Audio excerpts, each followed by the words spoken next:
Muy buenos días, Dios le bendiga. Vamos a iniciar el tiempo del estudio de la palabra de Dios. Vamos a abrir nuestras Biblias en el libro de Lucas, capítulo 22. En Lucas, capítulo 22, vamos a leer del versículo 1 al versículo 23. Dice así: Estaba cerca la fiesta de los panes sin levadura, que se llama la Pascua. Y los principales sacerdotes y los escribas buscaban cómo matarle, porque temían al pueblo. Y entró Satanás en Judas, por sobrenombre Iscariote, el cual era uno de los números de los 12. Y éste fue y habló con los principales sacerdotes y con los jefes de la guardia de cómo se le entregaría. Y ellos se alegraron y convinieron en darle dinero. Él se comprometió y buscaba una oportunidad para entregárselo a espalda del pueblo.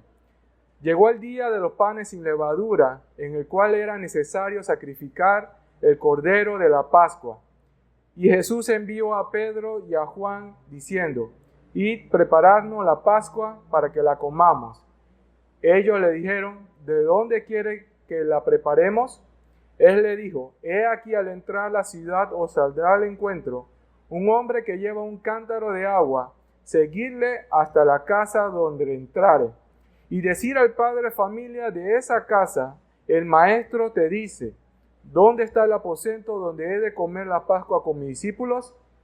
Entonces él os mostrará un gran aposento alto, ya dispuesto, preparad allí. Fueron pues y hallaron como les había dicho, y prepararon la Pascua. Como era la hora, se sentó a la mesa con él los apóstoles, y le dijo: cuánto he deseado comer con vosotros esta Pascua antes de que padezca, porque os digo que no la comeré más hasta que se cumpla en el reino de Dios. Y habiendo tomado la copa, dio gracias y dijo: tomad esto y repartidlo entre vosotros, porque os digo que no beberé más del fruto de la vid hasta que el reino venga. Y tomó el pan y dio gracias y lo partió y lo les dio, diciendo: este es mi cuerpo que por vosotros es dado, hacer esto en memoria de mí. De igual manera, después que hubo cenado, tomó la copa, diciendo: esta copa es el nuevo pacto en mi sangre que por vosotros se derrama. Mas he aquí, la mano del que me entrega está conmigo en la mesa. A la verdad el Hijo del Hombre va según lo que está determinado, pero ay de aquel hombre por quien es entregado. Entonces ellos comenzaron a discutir entre sí quién de ellos sería el que habría de hacer esto. Oremos. Padre Celestial, muchas gracias por este día. Gracias, Padre Celestial, por tener la oportunidad de venir aquí a poder escuchar tu palabra, Señor, a poder estudiarla y, Señor, a poder que nos enseñe, Señor. Ayúdanos a tener un corazón sensible a tu palabra, que podamos salir, Señor, con un corazón obediente y que, Señor, seas tú enseñando a cada uno de nosotros. Señor, ayúdame también a poder practicar eso en mi vida y que sea real también. Señor, queremos pedirte que tú también estés enseñando a los niños. Señor, que puedas iluminar, darle sabiduría a la maestra para que pueda enseñar conforme a tu palabra. Queremos salir, Señor, con corazón desafiado y bendecido, Señor, por tu palabra. Te lo pedimos en el nombre de Cristo Jesús. Amén. Muy bien. Imagínense que usted está, un familiar usted se va a ir de viaje y usted quiere hacer una cena de despedida. Imagínense esa escena. No sé si lo han hecho. Hay algunas personas que han podido viajar y dicen: bueno, no voy a regresar más. Y recuerdo cuando estuve en Estados Unidos y esa última cena con los amigos fue bastante emotivo al saber de que no iba a regresar y quién sabe si regresaría y en cuánto tiempo. Y esa cena fue bastante emotiva.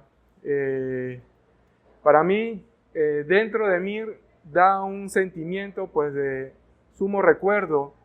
Recuerdo amistades, hermanos en Cristo, animándome nos animaba y recordamos cada cosa que habíamos vivido en el tiempo que estaba en Estados Unidos. Y ahora vamos a ver un cuadro similar en que esta va a ser la última cena que el Señor Jesús iba a tener con sus discípulos, con su persona más allegada. Imagínense qué le diría el Señor Jesús con su discípulo. Y esta es la famosa escena, uno de los cuadros pintados por Da Vinci, si no me equivoco, bastante valiosa, y es el retrato de la última cena del Señor, ¿no? Por lo que es la simetría, ¿no? La perspectiva, tiene profundidad, tiene las ventanas, y es un cuadro maravilloso porque el Señor Jesús está justo en el centro del cuadro, ¿no? No solamente por lo que es artísticamente, sino también por lo que va a ser con sus discípulos. Entonces, vemos aquí el cuadro donde comienza el versículo 1 y dice: estaba cerca la fiesta de los panes sin levadura, que se llama la Pascua. Recuerden, los judíos tenían, una vez que Moisés en el Antiguo Testamento, exactamente en Éxodo capítulo 12, una vez que antes de que ellos iban a partir de Egipto, iban a salir de aquella ciudad donde el faraón había esclavizado al pueblo judío por bastante tiempo, desde muchas generaciones. Ahora Moisés era el encargado de llevar al pueblo judío a la liberación de la esclavitud de Egipto. Y Dios instituyó una de las fiestas, o quizás la fiesta más importante para los judíos, que es la celebración de la Pascua, y por ahí mismo la fiesta de los panes sin levadura. Recuerden, todo esto tiene una simbología. Cada fiesta para el judío representa algo, y esto siempre va a apuntar a Cristo, ¿no? Y ahí está, se ve desde arriba, está el hombre con el padre de familia. Estaban colocando la sangre del cordero en los dinteles de la puerta, porque Dios iba a pasar el juicio. Recuerden, ellos tenían que celebrar más o menos un preámbulo. Esta es la cena donde ellos iban a comer, iban a tener que preparar panes sin levadura. Ya al siguiente día iban a colocar, escoger un cabrito, ¿sí?, sin defecto, le iban a sacrificar, y con la sangre de ese cordero iba a juntar en los dinteles de la puerta, porque Dios iba a pasar un juicio sobre el pueblo de Egipto. Iba a matar al primogénito de toda aquella zona. Y para evitar de que el juicio de Dios cayese sobre la familia, ¿sí? Ahí está el ángel, ¿no? Iba a entrar en cada casa a asesinar al primogénito. Y eso es un juicio de Dios sobre el pueblo de Egipto, por la dureza del corazón del faraón. Entonces ellos colocaban la sangre del cordero, lo untaban en los dinteles, y cuando el ángel pasaba, ¿sí?, veía la sangre del cordero, pasaba por alto de aquella casa porque iba a ver la marca. Entonces, eso significa la Pascua, pasar por alto. Ahora, y eso apuntaba a Cristo. Ya más adelante lo vamos a ver, ¿sí? Y esa es la celebración de panes sin levadura. Una vez que ellos pasaron, ellos debían celebrar las fiestas de los panes sin levadura, porque no iban a tener tiempo para que el pan leude. De todas maneras, la levadura en los tiempos del Antiguo Testamento significaba el pecado. Entonces, ellos iban a comer por 7 días los panes sin levadura. Entonces, ellos iban a comer este pan, una vez que atravesaban, iban a tener eso. Entonces, esa fiesta Dios la había instituido por perpetuidad para el pueblo judío. Recordar, uno, cómo ellos habían sido liberados de la esclavitud del faraón y habían salido de ese lugar y iban a llegar a tierra prometida que Dios le había prometido, valga la redundancia. Entonces, eso era la fiesta de mayor importancia para los judíos. Entonces, estamos cerca de la Pascua. Recuerden, Cristo iba a ser el Cordero que los judíos estaban esperando. Cristo iba a ser el Cordero donde iba a ser sacrificado por los pecados del mundo. En Juan capítulo 1, versículo 29, Juan el Bautista había dicho al Señor Jesús: he aquí el Cordero de Dios que quita el pecado del mundo. Entonces, ya estaba cerca de sacrificio de Cristo, ¿sí? Recuerden, esa es la última cena del Señor. Estamos hablando del miércoles por la noche. Miércoles por la noche, ¿sí? Ok. Vamos a dejarlo ahí. Vamos a continuar. Y dice: y los principales sacerdotes y los escribas buscando para matarle, porque temían al pueblo, ¿sí? Recuerden, estos principales sacerdotes en los capítulos anteriores, capítulo 21, y luego vemos en los siguientes capítulos más atrás, podemos ver que ellos procuraban matar. No le caía bien, digamos por decirlo así, porque Jesús se hacía para ellos Dios, y ellos no toleraban a Jesús y buscaban de cómo matarle. Pero ellos temían al pueblo. ¿Qué quiere decir? Que ellos no podían atrapar a Jesús porque Jesús era bien visto para el pueblo, que hacía grandes obras delante del pueblo, haciendo milagros, y tenían digamos, en alta estima a Jesús en ese sentido. Temían al pueblo. Por esa razón, luego viene el plan maléfico que utilizó Satanás. Y dice, versículo 3, entró Satanás en Judas, por sobrenombre Iscariote, el cual era uno del número de los 12, era uno de los 12 discípulos más cercanos de Jesús. Nunca llegó a ser apóstol, iba a ser discípulo, ¿sí?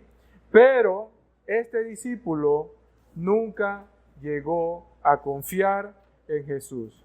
¿Por qué? Porque en Juan capítulo 13 podemos ver de que cuando Jesús le lava los pies, le dice, le debo limpiar, ¿no? Pero Pedro dice, bueno, no, me tienes que limpiar a mí, mi cabeza y todo, ¿no?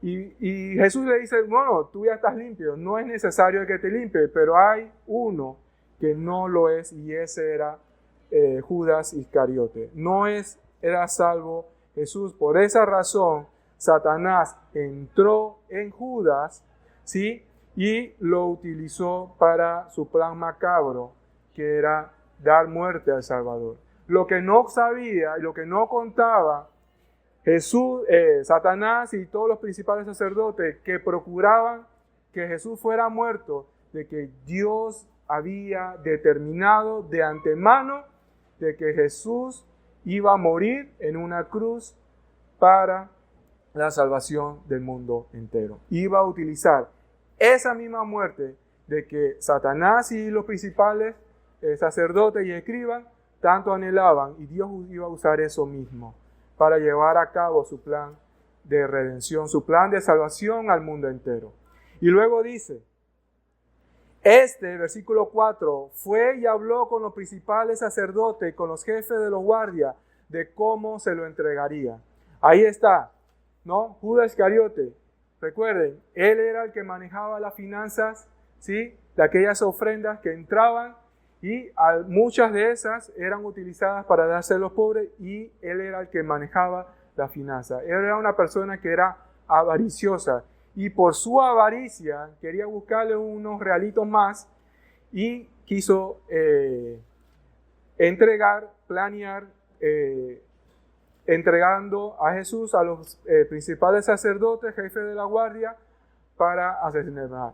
Él no le interesaba a Jesús, simplemente veía como una oportunidad para ganar dinero o para estar en la fama, y Dios le había escogido a él como uno de sus discípulos. Podemos verlo en Mateo capítulo 26, Mateo capítulo 26, versículo 26 al 28. Dice así.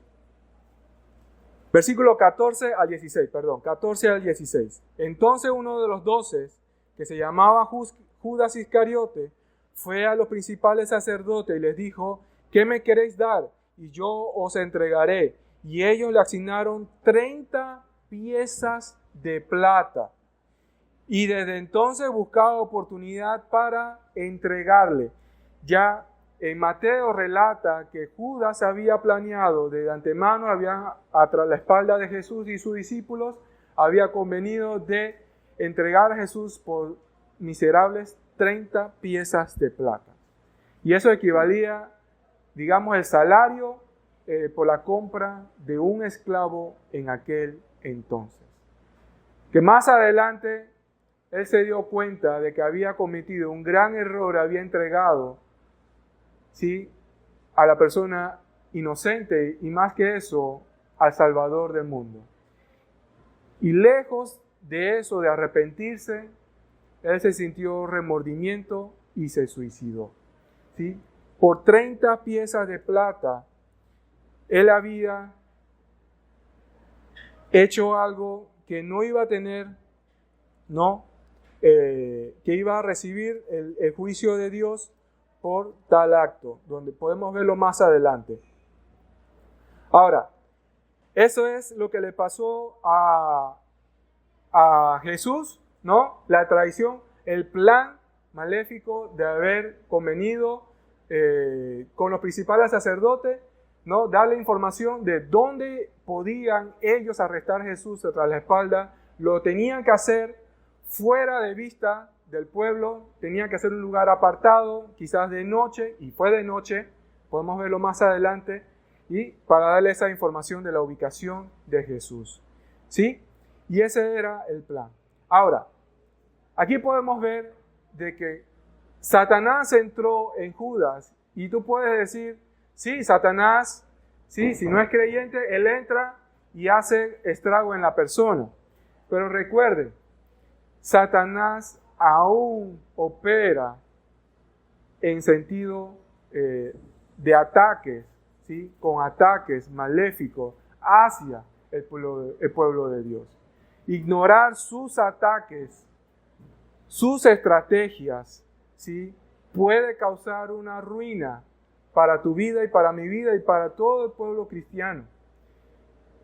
¿Sí? Y quizás no vayamos al extremo de decir, bueno, no, todas las cosas es Satanás y cada situación difícil, ¿no? Y eso, no, eso es obra de Satanás, ¿sí? Pero sí entender de que Cristo venció a Satanás. Aun cuando Satanás ya había entrado en Judas y que había planeado, ¿no?, de que Jesús fuera muerto, Dios había establecido su plan de redención, su plan de salvación, usando esa muerte, iba a conquistar, ¿no? Iba a vencer a Satanás. Lo podemos ver en Colosenses capítulo 2, versículo 15, diciendo, anulando el acta de los decretos que habría contra nosotros, que nos era contrario, quitándola de en medio y clavándola en la cruz, y despojando a los principados y las potestades, los exhibió públicamente, triunfando sobre ellos en la cruz. Entonces, Cristo venció en la cruz a Satanás y a todo su ejército y todo su plan, ¿sí?, todo lo que ellos tenían. Cristo había vencido en la cruz. ¿Qué quiere decir? Que el plan de Dios iba a prevalecer sobre la maldad. Aun cuando opera la maldad en el mundo por medio de Satanás y su hueste y todos los principales, el poder de Dios y su plan redentor está por encima. Y tenemos a disposición, ¿no?, ese poder que opera en nuestra vida, en su vida, por medio del Espíritu Santo y por medio de la palabra de Dios. Ahora, nuestro enfoque, ¿cómo debería ser? Primero, no ignorar las acechanzas del diablo, los ataques del diablo. ¿Sí? Efesios capítulo 6, versículo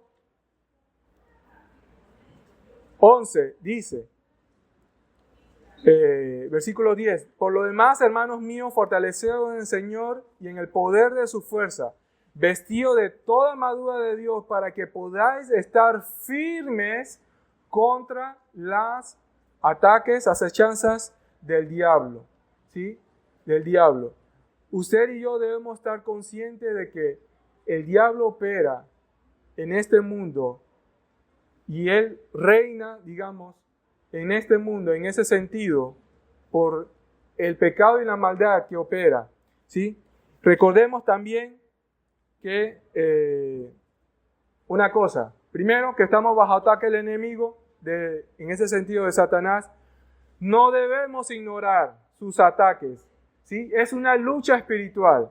Recuerde, cada vez que usted no invite a su hijo, no lo quiere llevar a la iglesia, a las cosas de Dios, y él se niega, y muchas personas se niegan sus amistades, y al final usted ora y ora y ora, y usted le anima, pero esa persona sigue reacia en el pecado y sigue, ¿no?, alejada de los caminos del Señor. Recuerde, es Satanás obrando en la vida de aquella persona, ¿sí?, para que no vuelva a los caminos del Señor. Entonces, fracasamos en la vida cristiana y en el servicio del Señor para con los incrédulos si ignoramos esta lucha espiritual que tenemos, ¿sí? Evangelizamos y les ponemos la palabra de Dios y podemos saber todo en cuanto a la palabra de Dios, en cuanto a los niños, y tenemos imágenes muy bonitas y explicamos al Señor Jesús su amor y su bondad, que Él murió en la cruz. Pero ¿sabes qué? Satanás endurece el corazón. Dice 2 Corintios capítulo 4, versículos 3 y 4. Dice eso, 2 Corintios capítulo 4, 3 y 4. Dice: pero si nuestro evangelio está aún encubierto, en los que se pierde está encubierto, en los cuales el Dios de este siglo cegó el entendimiento de los incrédulos para que no resplandezca la luz del evangelio de la gloria de Cristo, el cual es la imagen de Dios. ¿Sí? Satanás ciega el entendimiento, hace que no entienda, y debemos orar porque hay una lucha que opera en nuestros familiares, nuestras amistades, nuestros seres queridos, para que la luz del evangelio no resplandezca y no crean. ¿Y sabes qué? Y ellos van a decir, las cosas de Dios es cualquier locura, ¿no? Y más adelante podemos orar y al final, ¿y qué pasó? Y seguimos orando. Y es el enemigo operando en la vida de aquellas personas, cegando el entendimiento para que no entiendan el evangelio, no puedan comprender la magnitud del amor de Dios para con nosotros, que murió en una cruz en favor nuestro. ¿Sí? ¿Y qué más hace Satanás? Recuerden, Satanás, podemos ver, tan endemoniado, pero ¿sabes qué? También tiene una influencia en la vida del creyente. ¿Sí? Recuerde, podemos ver con su nombre de que es un enemigo poderoso, ¿no? Y que se enfrenta hacia los planes de Dios. Dios le dice el maligno, ¿sí? Dios le dice el homicida, el mentiroso, el padre de mentira. Podemos verlo con el nombre como el príncipe de este mundo, el Dios de este siglo, el príncipe de la potestad del aire, el gran dragón, la serpiente antigua, el diablo, el Satanás, ¿sí? El cual, ¿qué hace? Engaña al mundo entero. Engaña al mundo entero. Y ese es el plan de Satanás operando en la vida de todas las personas, tanto de los que no conocen, tanto de los que conocemos del Señor. A Judas, ¿no? Pensó de que podía recibir y que su situación, ¿no?, familiar pudiera ser resuelta con 30 ciclos de plata. A Eva, diciendo, con que Dios ha dicho, y apuntó al corazón de Eva, tentándole. Y quizás pudiéramos decir muchas otras cosas y podamos estudiar cómo opera Satanás engañando, tentando en el corazón de los creyentes. ¿No? Podemos hacer una cascarita, ¿no?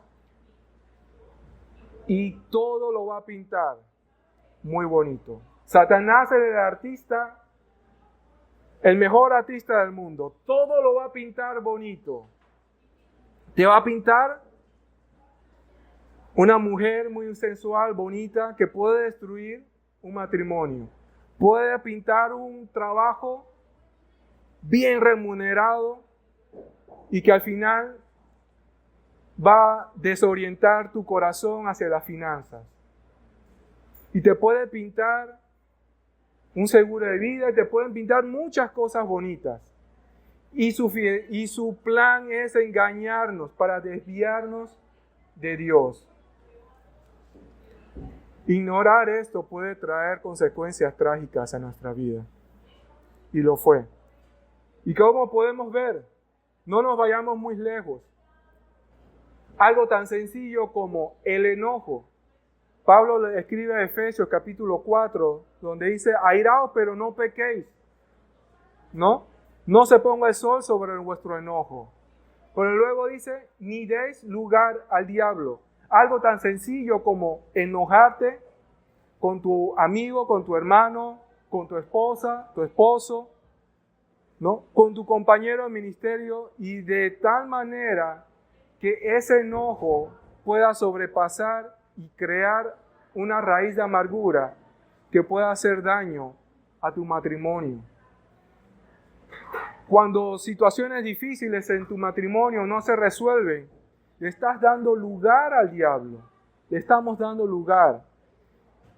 ¿Sí? Cuando las situaciones se escalan y al final no lo resolvemos porque uno o el otro antepone el orgullo, antepone, qué sé yo, muchas cosas y no da su brazo a torcer, y al final, ¿qué hace Satanás? Situación perfecta. Aquí me muevo bien, ¿no? Utiliza eso y al final le damos lugar, y al final un problema que al principio parecía pequeño se va acrecentando y que puede tener consecuencias trágicas. Una simple llamada, una simple conversación con alguien y que al final pudiera llamar tu atención, pudiera romper tu matrimonio y terminarlo en divorcio. Una simple tentación como aceptar algo indebido, juntarse con los compañeros para maquinar y al final, ¿no? Todo eso puede ser utilizado por Satanás. Y Santiago, ¿no? Puedes buscarlo en capítulo 3, donde dice, hechos que desencadenan en celos, discordia y amargura. Dice Santiago, eso es sabiduría diabólica. Todo cuando permitamos todos esos pecados que al final ocurren dentro de nuestro hogar, nuestra familia. Ese es el lugar, el taller de Satanás.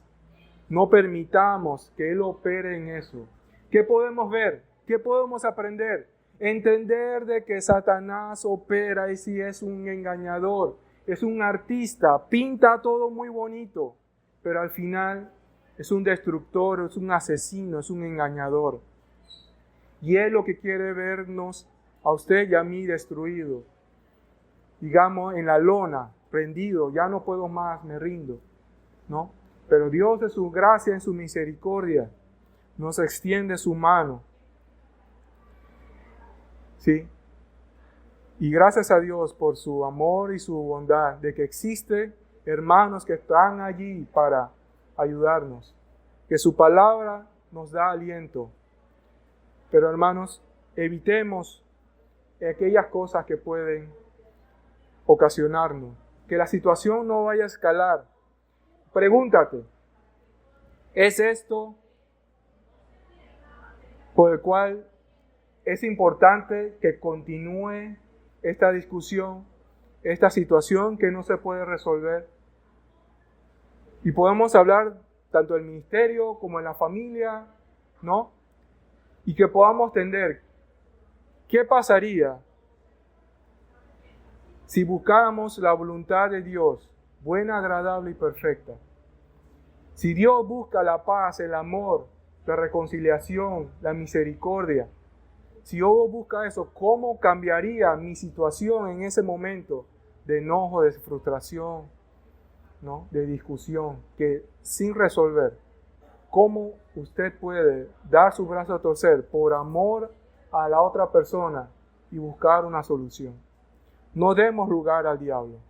No permitamos que Él opere. Quizás no vaya a entrar en nuestra vida porque tenemos al Espíritu Santo, pero sí puede hacer una influencia y puede atacar a tu familia, a mi familia y a la mía. Continuamos. Ahora sí. Entonces, versículo 7. Llegó el día de los panes sin levadura, el cual era necesario sacrificar el cordero de la Pascua. Y Jesús envió a Pedro y a Juan, diciendo: id, prepararnos la Pascua para que la comamos. Ellos dijeron: ¿dónde quieres que la preparemos?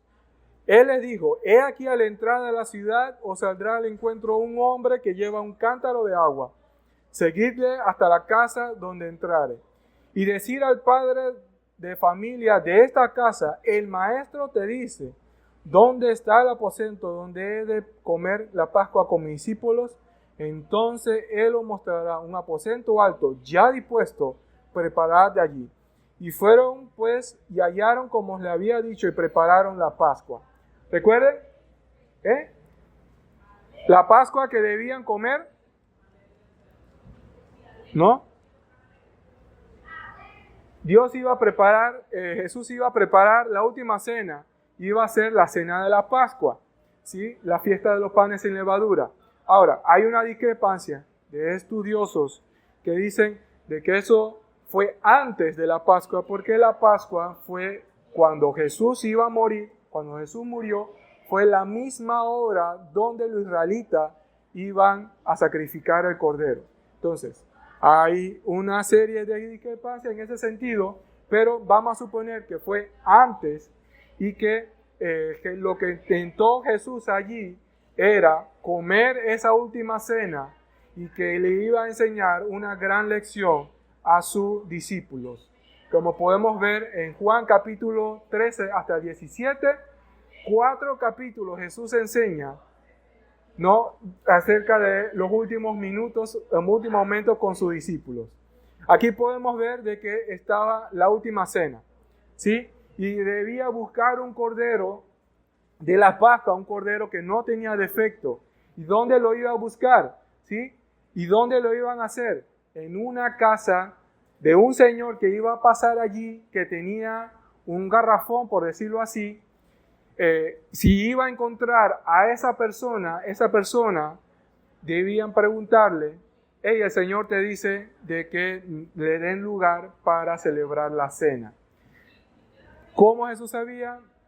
Quizás esa persona sea creyente en Jesús, una persona que haya creído en Jesús, y porque no era normal de que un hombre buscaba el agua. Ese era un trabajo, ¿sí?, de las damas en aquel entonces. ¿Recuerda la mujer samaritana que iba a buscar agua en los pozos?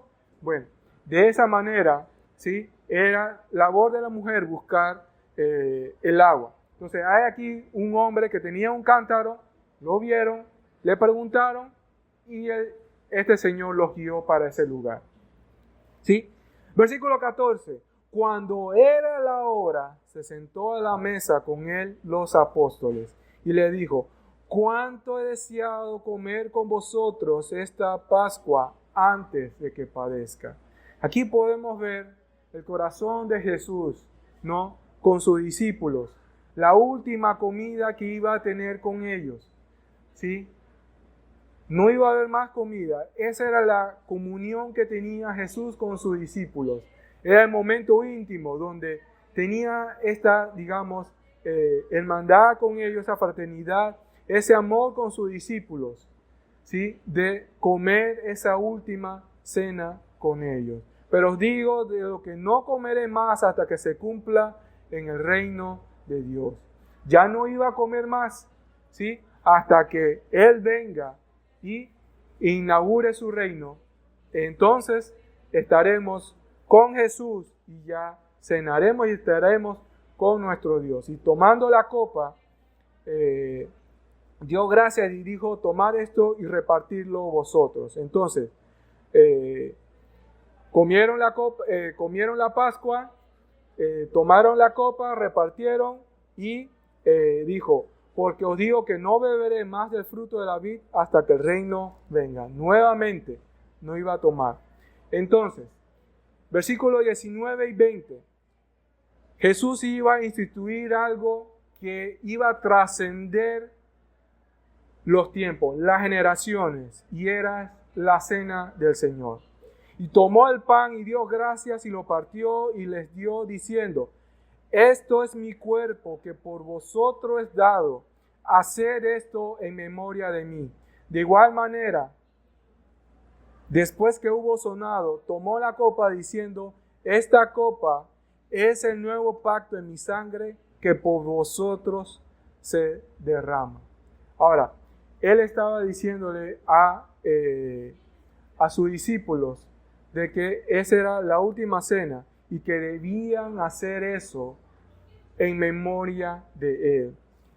Pablo, habiendo recibido la revelación de parte de Dios, había recibido las instrucciones de parte de Jesús acerca de la cena del Señor. Lo podemos ver y lo leemos cada vez que tenemos la cena del Señor. Y podemos ver en 1 Corintios capítulo 11, versículo 23, porque yo recibí del Señor lo que también os he enseñado, que el Señor Jesús, la noche que fue entregado, tomó pan y habiendo dado gracias, lo partió y dijo, tomad, comed, esto es mi cuerpo que por vosotros es partido. Haced esto en memoria de mí. Asimismo tomó la copa después de haber cenado diciendo, esta copa es el nuevo pacto en mi sangre. Haced esto todas las veces que la bebieres en memoria de mí. Así pues, todas las veces que comieres este pan y bebieres esta copa, la muerte del Señor anunciáis hasta que Él venga. Entonces, esto es algo que Jesús había instituido a sus discípulos, ¿sí? Que debían hacer eso en memoria de Él. Y lo hacemos a nuestros días. Y es la cena del Señor. ¿Y qué representa la cena del Señor? Si bien es cierto, utilizamos galleta y jugo, quizás no tiene en sí mismo un valor espiritual, pero sí el hecho de que cuando vamos a comerlo, traigamos a memoria nuestra mentalidad lo que significa para nosotros. Dice, hacer esto en memoria de mí. Esto es el pan que por vosotros es partido. Esta es mi sangre, ¿no? Que es el nuevo pacto entre Dios y nosotros. Ahora, lo que quiere Dios traernos a colación esta gran enseñanza, primero, de que Jesús instituyó de que lo celebremos. Quizás ya no celebramos la Pascua judía, ni celebramos el Yom Kippur, ni que celebramos la fiesta de los panes sin levadura, pero sí instituyó dos cosas, el bautismo y la cena del Señor. Y Pablo lo dice, el que lo debemos hacer todas las veces hasta que Él venga.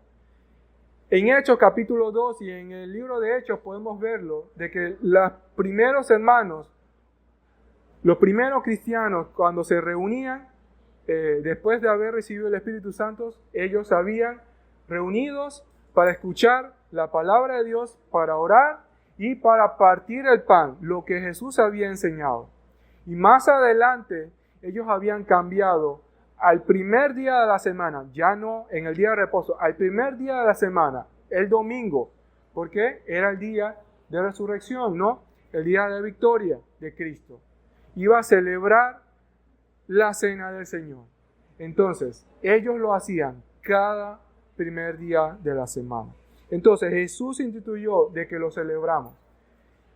La Pascua, ¿para qué? Para que no se nos olvidésemos. Somos muy olvidadizos. Y que eso debía traer a nosotros un valor espiritual. ¿Sí? Más adelante lo podemos explicar. Ahora, ¿qué instituyó?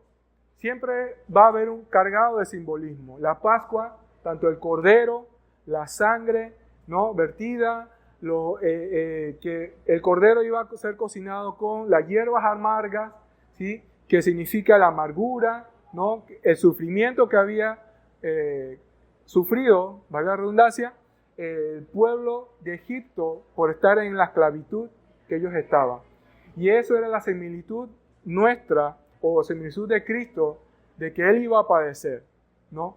De que en su muerte Él iba a padecer, iba a sufrir.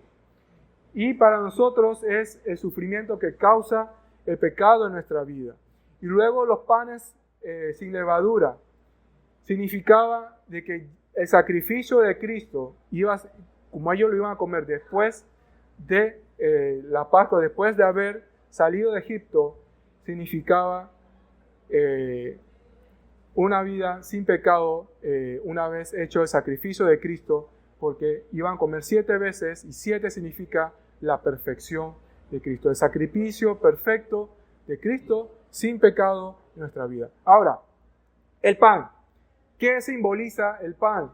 Jesús le dice: debes tomar este pan, este es mi cuerpo que por vosotros es partido. Sin embargo, eso no significa de que ese pan se convierte en el cuerpo de Cristo. Simboliza, ¿no?, es figura, ¿no?, simboliza el sacrificio de Cristo en favor nuestro. Él es el Cordero, ¿sí? Él nos instituyó, Él fue el reemplazo. Nosotros debimos morir en esa cruz, pero fue, ¿no?, como el Cordero tomaba el lugar por el pecado del pueblo, así Cristo tomó nuestro lugar, habiendo muerto en la cruz por nosotros, pagando el precio del pecado. Y el Cordero iba a pagar, ¿no?, el sacrificio para quitar el pecado del pueblo. Ahora, la sangre simboliza, ¿no?, la sangre de la copa de vino, la copa de vino, el jugo de la vid, en nuestro caso, simboliza la sangre vertida en la cruz. ¿Sí? La sangre vertida en la cruz. Y algo muy importante, sin haber derramamiento de sangre, no hay remisión de pecado. Sin el sacrificio de Cristo, sin haber muerto, ¿no?, sin su sangre derramada en la cruz, Cristo no hubiera pagado, ¿no?, no nos hubiera limpiado de nuestro pecado. Si todavía hubiéramos muerto en nuestro delito y pecado. Ahora, ¿qué nos apunta? Los símbolos nos apuntan, y cada vez que vayamos a celebrar la cena del Señor, nos apunta a esto. Y cada vez que vayamos a celebrar, usted y yo debimos estar. El pan representa el sacrificio sustituto. Yo debiera estar allí. Su sangre derramada me limpia, me quita todo pecado. Me limpia mis pecados pasados, presentes y futuros. Ahora, Pablo enseña en 1 Corintios capítulo 11 acerca de un mal uso de la cena del Señor. Y ellos habían tomado la cena del Señor indignamente. ¿Y qué era? Podemos verlo en el versículo 17. Y era que ellos habían confundido la cena del Señor, que parece una cena regular, lo habían confundido como si fuera una simple cena. Ellos comían pan y ellos tomaban vino. Y muchas de esos tomaba con liviandad la cena del Señor. Muchos de ellos comían, se adelantaban, comían para satisfacerse. Muchos de esos tomaban la copa que tenía vino, ¿no?, y se embriagaban y no esperaban. Y no era algo solemne como hermanos en Cristo, recordando el sacrificio de Cristo en nuestro lugar. Y muchas veces erróneamente pensamos de que, bueno, no, si ando en pecado, no voy simplemente.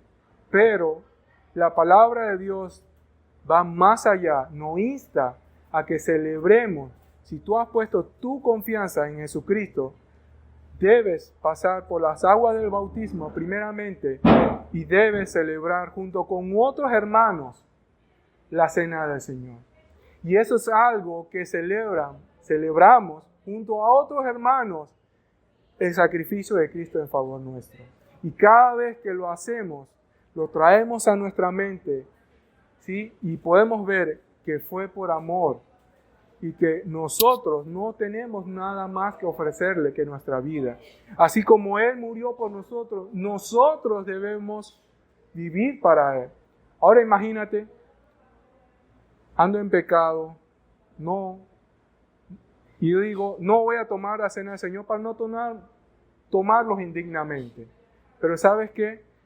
Tomar la cena del Señor, no quiero usar la palabra obligatorio, pero nos insta a Jesús a hacerlo. ¿Y por qué? Si tú lees en 1 Corintios, del versículo 25 al versículo 34, hay una palabra que se repite muchas veces. Señor, Señor, Señor, Señor, Señor, Señor, Señor. Y ves la cena del Señor. Y es ahora como creyente, cuando era la salvación, yo no podía salvarme. Cristo me ofreció la salvación y yo por la fe la acepto y la recibo. Pero ahora Cristo es mi Señor y yo debo rendir mi vida a Él. Que Él sea lo más importante en mi vida. Que Él sea mi Señor. ¿Lo es ahora mismo en tu vida?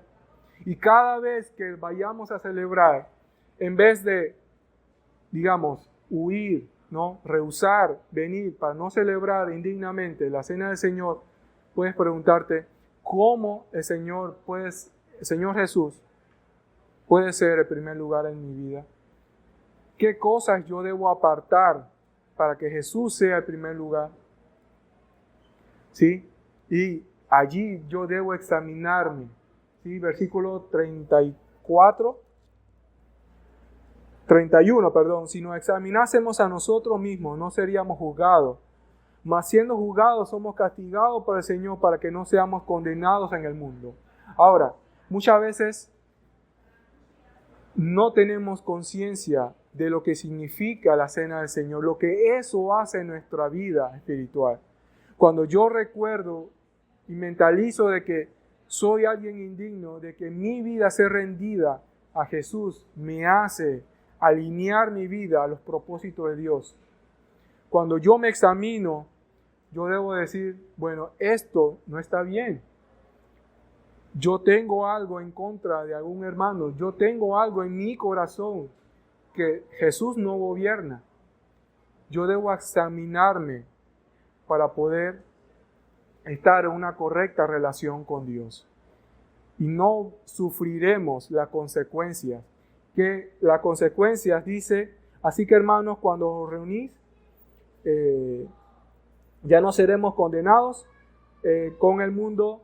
Así que hermanos míos, cuando os reunís, esperaos unos a los otros. Si alguno,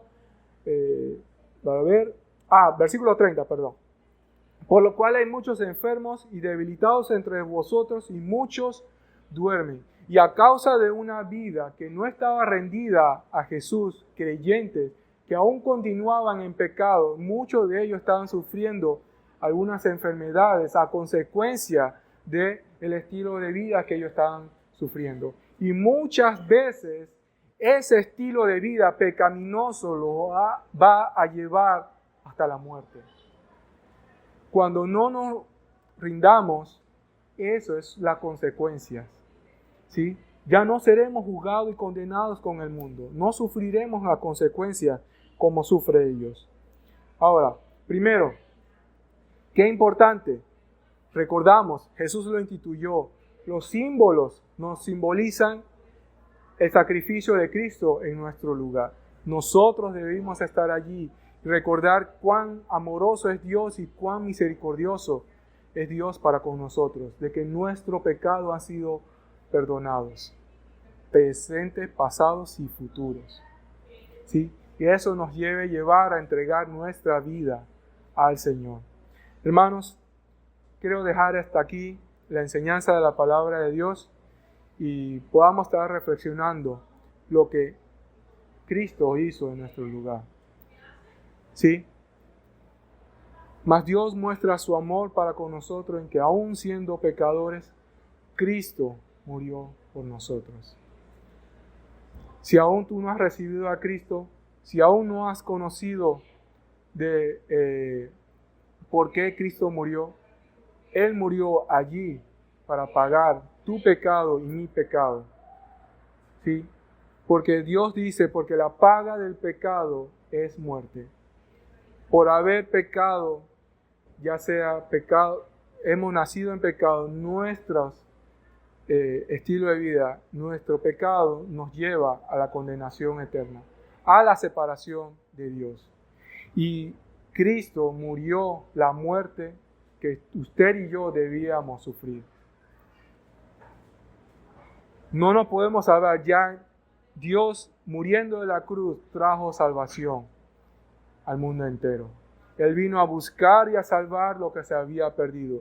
Él dejó su trono, dejó su gloria, vino en la tierra en forma humana, ¿no? Viviendo una vida perfecta pero sin pecado. Sufrió nuestros dolores, sufrió todas las cosas que usted y yo podemos sufrir. Fue tentado, pero venció la tentación de Satanás. ¿Sí? Vivió la vida perfecta y fue el Cordero perfecto de Dios. Y en esa última cena le hizo recordar que debían celebrar. Y esa celebración Dios quiere que usted y yo la celebremos. Y cada vez que la hagamos, traigamos a memoria lo que Cristo hizo por nosotros. Oremos. Padre Celestial, muchas gracias por este día. Gracias, Padre Celestial, por tu palabra. Gracias por poder recordar que Cristo es nuestra Pascua. Es el Cordero perfecto que quita el pecado del mundo.